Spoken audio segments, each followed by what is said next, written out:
by the circumstances of their birth. That means if your parents were rich and famous people, you had a chance to succeed. If your parents were not rich and famous people, you were stuck. That is the human condition for almost all of history, everywhere in the world. The reason why they came here in 1956 to America is because it was the one place on earth where that wasn't true. It was the one place in the history of the world where your future is determined by your hard work, your talent, and your perseverance. It was the one place on earth where people like them could have a chance to get ahead. My parents were never rich or famous people. You never would have heard about them had I not run for office. They never made a lot of money.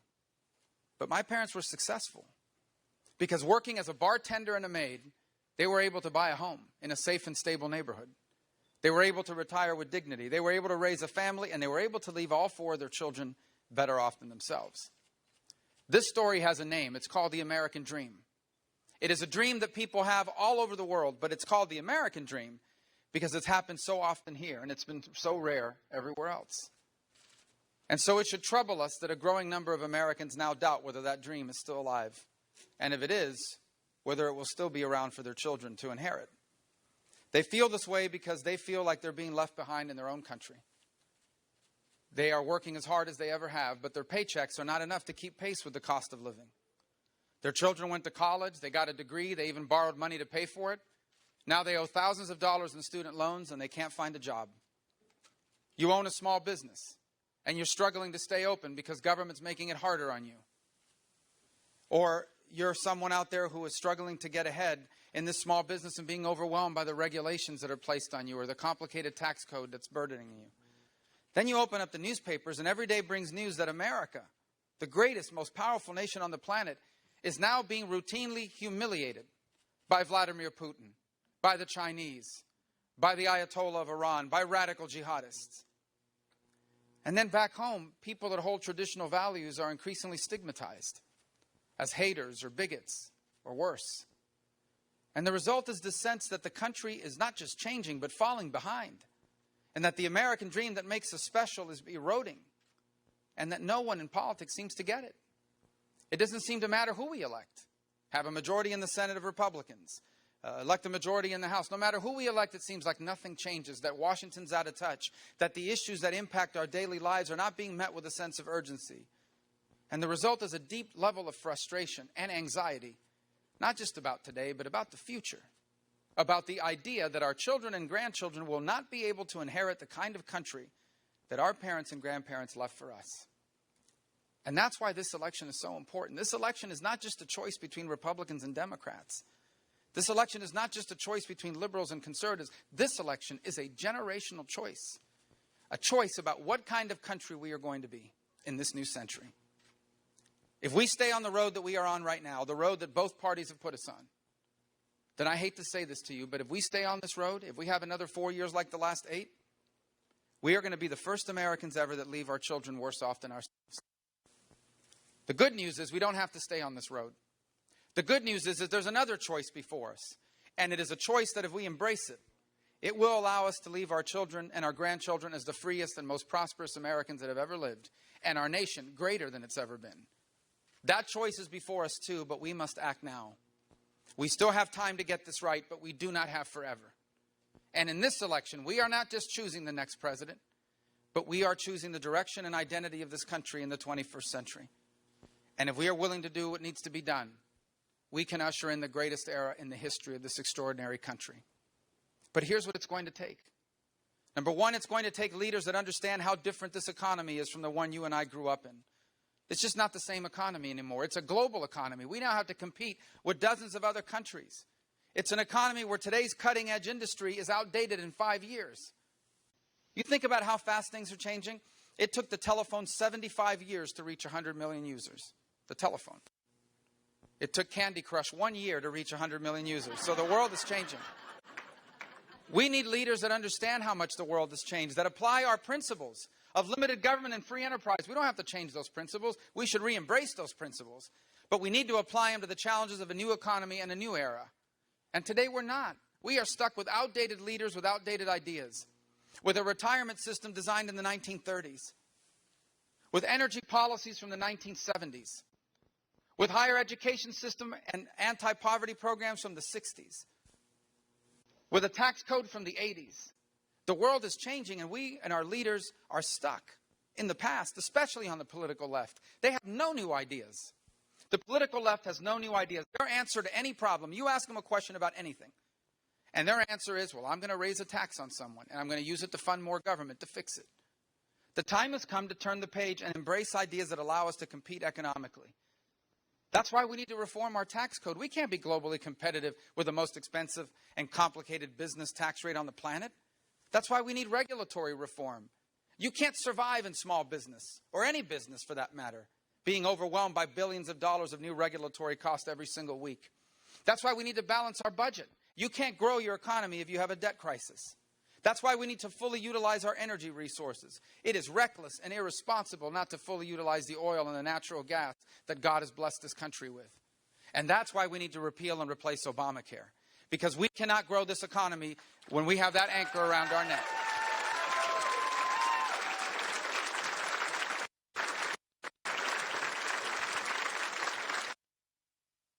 If we can do these things, I can tell you this with full confidence. The American private sector is going to create millions of the best paying jobs this nation's ever had.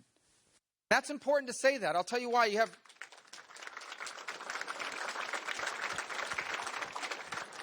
We have a lot of leaders, sometimes in both parties, that like to tell you how many jobs they created when they were president, when they were governor, when they were senator, when they were mayor. And I guess I understand kind of what they're trying to say.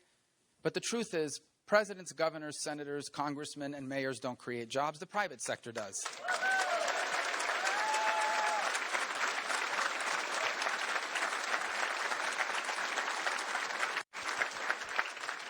The job of people in politics is to pass and put in place policies that make America the easiest and the best place in the world for the private sector to succeed. And if we do that, the American private sector, made up of the most world and the most productive workers on the planet, the American private sector is going to create not just millions of jobs, but millions of better paying jobs.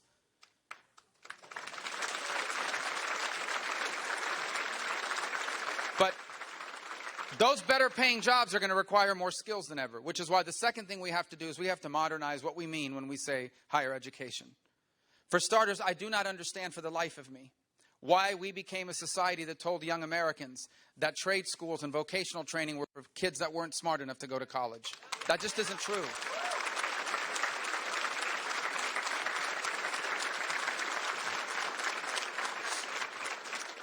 A welder makes a lot more than a philosopher. I want to be the vocational education president. Not just someone that celebrates these jobs and helps the private sector create them, but someone that actually makes it easier for people to go into those fields. Someone that says, let's open up Pell Grant. And instead of waiting until they're 18 years of age, if a 16-year-old wants to be an auto mechanic or an airplane mechanic or a welder or a machinist,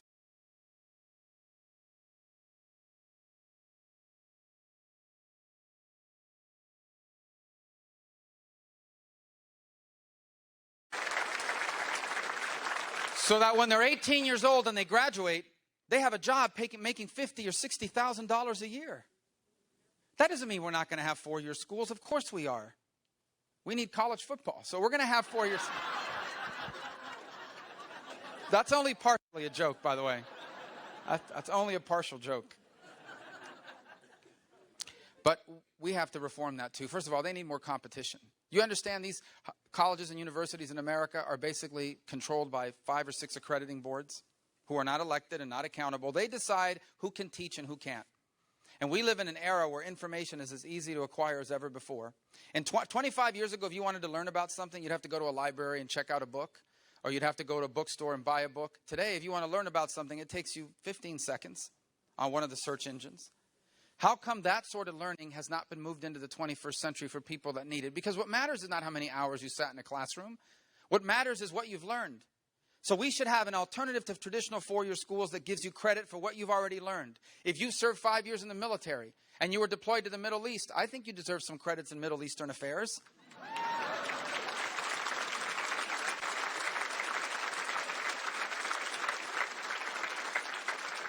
If you've been working as a receptionist at a law firm for 15 years and are trying to become a paralegal, you should get some credit. I'm sure you've learned something in that years of work experience. And then allow people to package whatever they're missing through a variety of sources, including free online coursework that allows people to acquire the skills they need for a better paying job. And for those who seek the traditional four-year degree, that will still be an option. But here's what you have to know. You deserve to know how much people make when they graduate from that school with that degree before you borrow money to pay for it. Before you borrow $50,000, you deserve to know that the market for philosophers has tightened over the last 2,000 years. And if we do these two things, if we can make America the easiest and best place in the world to create jobs, and we can give our people the skills they need for those better paying jobs, we are not just going to have an economic recovery. We are going to have an economic renaissance. We are going to have an economic renaissance greater than anything this nation's ever seen.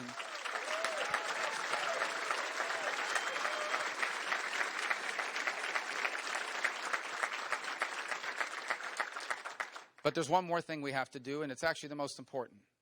If we don't do this third thing, none of these other things are going to matter. We need a federal government that keeps us safe. It is the reason why we have a federal government.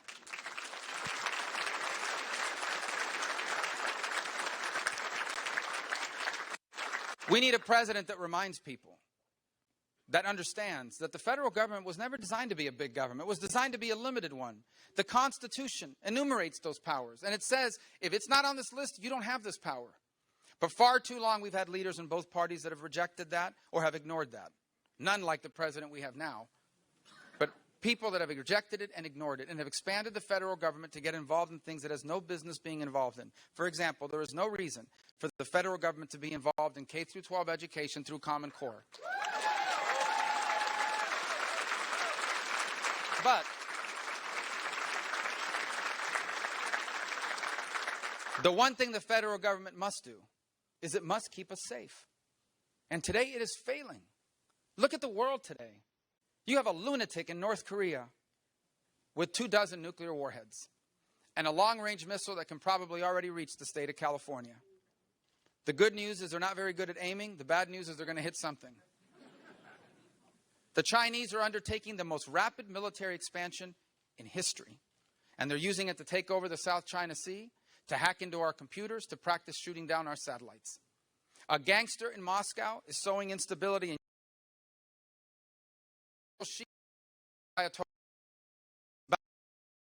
President Obama's deal with him, $150 billion in sanctions relief. And he's not going to use the $150 billion to build bridges, roads, and hospitals. They're going to use it to sponsor terrorists that kill Jews and kill Americans. They're going to use it to build a long-range missile of their own that can reach the United States. And eventually, they will use it to either buy or build a nuclear warhead. And as if all that wasn't enough, we now have multiple radical jihadist groups, enslaving women, selling them into marriages, crucifying Christians. And they've spread through dozens of countries and multiple continents, and they even recruit Americans to join them online. This is a dangerous world. And as the world grows more dangerous, Barack Obama has weakened our military. We are on pace to have the oldest and smallest Air Force and Navy in a generation. We are on pace to reduce 40,000 soldiers out of our army. At a time when the world is growing more dangerous, we are growing weaker. This needs to change. If I'm elected President of the United States, we will rebuild the American military.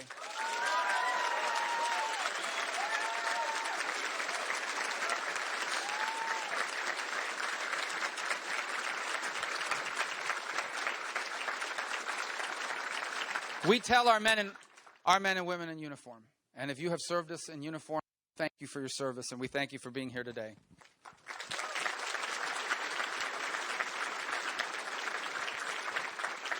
We make a promise to our men and women in uniform. We tell them we are never going to put you in a fair fight. You're going to have better equipment, you're going to have better training, and you're going to have more information than any adversary you ever face. We won't be able to keep that promise if we keep these defense cuts. And we make another promise. And that is, after you've taken care of us, when you come back home, we're going to take care of you.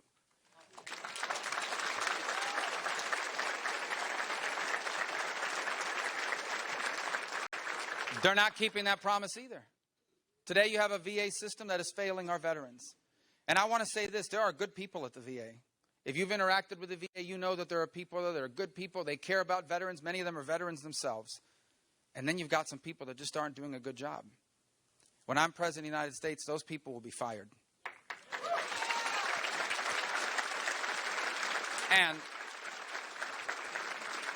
And the VA benefits are going to follow the veteran, not the veteran have to follow those benefits.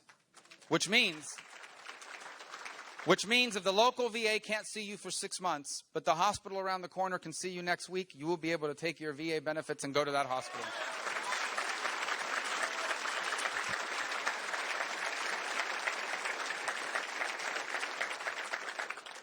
And the one more thing we need to keep us safe is a foreign policy of moral clarity.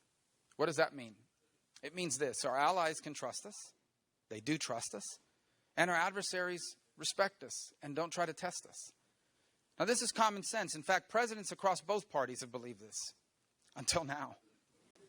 Now we have a president that has the direct opposite. Now we have a president that has left our allies feeling betrayed and our adversaries feeling emboldened. And there is no better example of this than what's happening in the Middle East.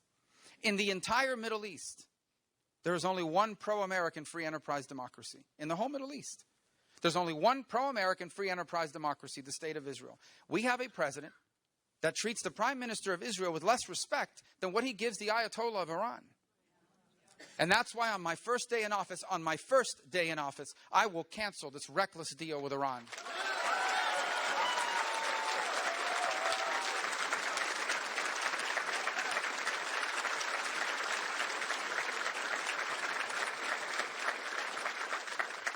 So these are our challenges, and these challenges are real.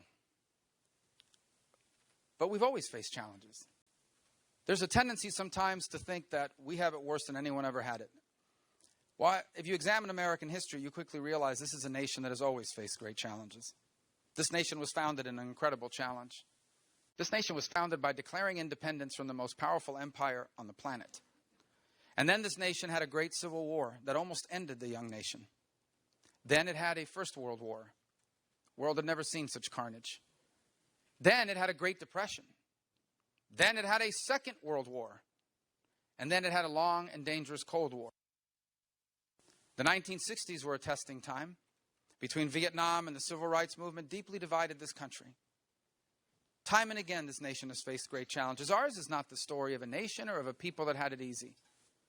Ours is the story of a nation and a people who in each generation have done what needed to be done to ensure that the next generation was better off than themselves. For 200 years, each generation of Americans did what they needed to do to ensure that the next generation was better off than themselves. And now our moment has arrived. Now the time has come for this generation to do its part.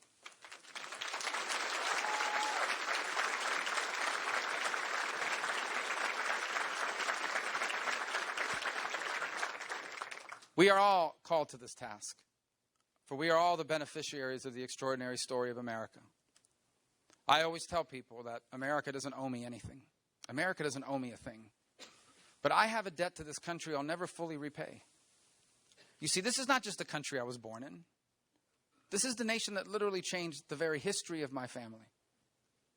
I'm joined here today actually by my sisters, so they know the story. They can confirm what I'm about to tell you. My parents, as I said, were not rich or famous people. My father had it particularly difficult. When he was 4 days shy of his 9th birthday, his mother dies.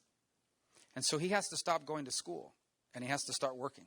At 9 years of age, he really never went back to school. And he would work for the next 70 years of his life.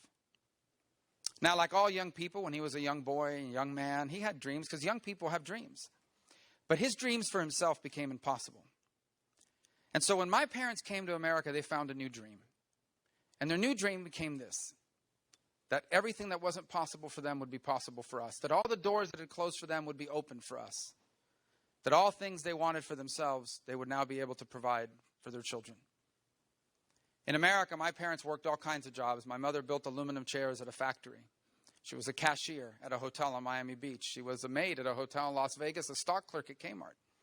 My father was primarily a banquet bartender, which meant he worked in rooms not unlike this one, behind a small portable bar on nights and on weekends and on holidays, and on days I'm sure he didn't feel like working, and well into his 70s. He stood behind that small portable bar in the back of the room all those years. So one day I would have the chance to stand in front of a room like this, or to do anything else I wanted. For me, the journey from behind that bar to the life I live today, for me, that is the essence of the American dream. It is what makes us special as a nation. For every country in the world has rich people. But what makes us so special is that here there are millions of people that will never be rich, but through hard work and perseverance achieve happiness and leave their children better off than themselves. And as Americans, we understand this because that's not just my story. Here in America, that is our story. For who among us is not but a generation or two removed from a story just like that? From grandparents who sacrificed and gave up everything so your parents could have a better life. From the parents who worked 2 jobs so you could have all the chances they never did. Or maybe it's you. Maybe you're the one working those 2 jobs and making those sacrifices so your children won't have to go through what you did. As a nation, this is our story. And whether or not we remain a special country will be determined by whether or not that journey that your parents made and mine is still possible. Whether or not we remain a special country will be determined by whether parents today can still do for their children what my parents did for me and what your parents did for you. This is the great cause of this moment. This is what this generation is called, not just to preserve, but to expand. And in this election, we have a chance to do it. In this election, we have a chance not just to save the American dream, but to expand it to reach more people and change more lives than ever before. In this election, we have a chance not just to recapture the promise of America, but to usher in the greatest era in our history. And if we do what needs to be done in this election, across this country, and yes, in this state, in both the primary and the general, if we do what needs to be done, then history will say of this generation that we were the authors of the new American century, of a 21st century that wasn't just as good as the 20th century, that it was better, the greatest era in the history of this nation. So I thank you for coming out tonight. God bless you. Thank you.